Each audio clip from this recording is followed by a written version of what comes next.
When the Glock 17 was invented, it quickly took the world by storm. Many people were at first a little adamant about what they referred to as the plastic gun, but ultimately the Glock 17 took off as being one might argue, if you look at the Glock pistol as a whole, the #1 police and military sidearm on the planet by far. But the reason the Glock 17 was called the Glock 17 is it was the 17th patent that Gaston Glock held. And many people believe that it was the Glock 19 as his second pistol, but it wasn't. It was the Glock 18. The Glock 18 was the 18th patent that Gaston Glock held. And all he really did was take the Glock 17, put a selector switch on it, and make it fully automatic. Now, of course, the Glock 18 is a handgun that is really only purchased by military and police around this world, and many police do not carry the Glock 18. It's pretty rare, and it has a selector switch on it. Now, I bring up the Glock 18 because what the Glock 18 did was it showed the world that the Glock pistol can be made fully automatic fairly easily. And as a result, a man from South America invented the Glock switch, basically taking the very elementary technologies that went from the Glock 17 to the Glock 18 and created an ability to really just change out that striker fire mechanism to make it fully automatic pretty easily. Now, I bring this up because I believe that what we're going to see is that we're going to see the fall of the modern Glock pistol. I believe that Glock is going to be faced with a situation where they're going to have to change the Glock pistol to not allow for the Glock switch. Now, why do I think this? Well, because of the most recent Supreme Court case.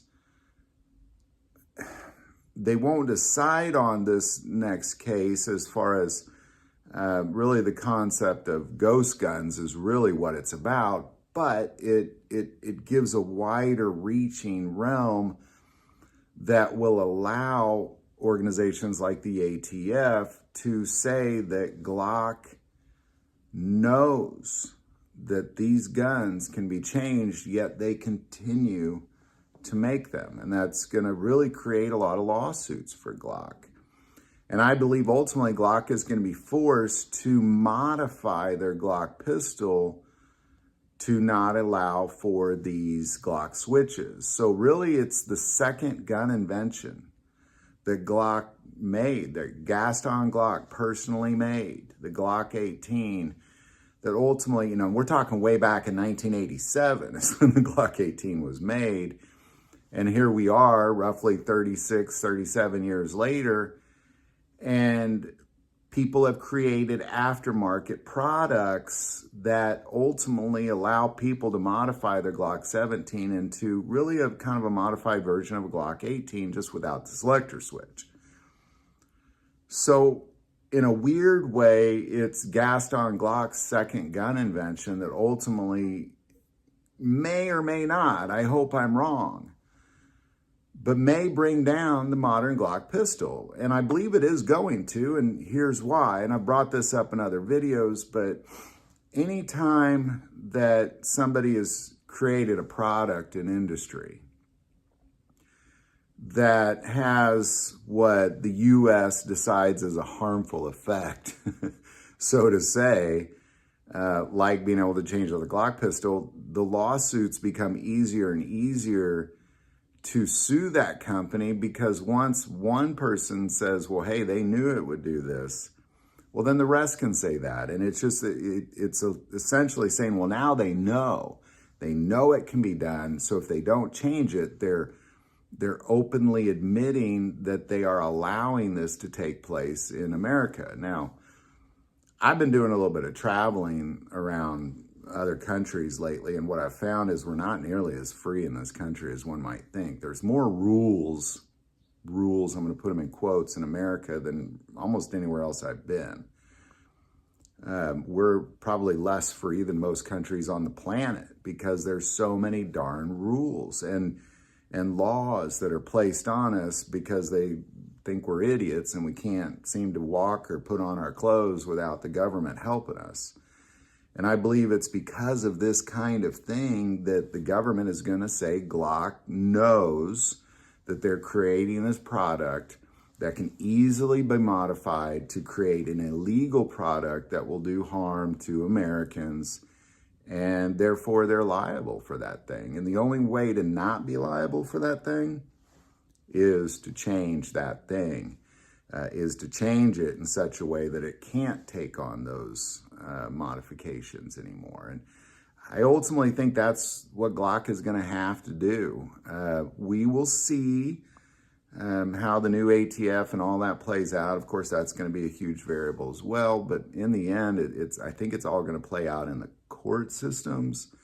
And it's the court systems that are ultimately going to, I believe, force Glock to have to modify their current Glock 17 into something different that won't take those Glock switches.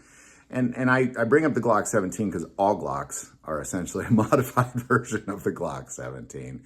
Essentially just reproducing the same handgun over and over again with different calibers and different sizes, and then creating new generations. But in the end, it's really just another version of the Glock 17. And I think they're going to have to change it. In my opinion, I hope I'm wrong.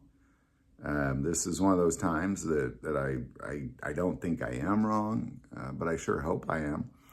But in the end, I think it's that Gaston Glock's second gun invention, the Glock 18, that really generated these ideas of being able to make modifications to the current Glock pistol to be able to be more like the Glock 18, just minus the selector switch. So there you go. You know, again, I hope I'm wrong.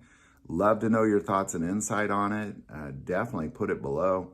I do want to take a moment and say that most people watch this channel, hey, they're not subscribers. Click that subscribe button. Greatly increases the algorithm and our ability to get these messages out. That link is also below. But the most important part of this channel, we take prayer requests. So please don't ever, ever hesitate to send that in. Thank you for watching this episode of God, Family, and Guns. And as always, love God, love your family, and love guns.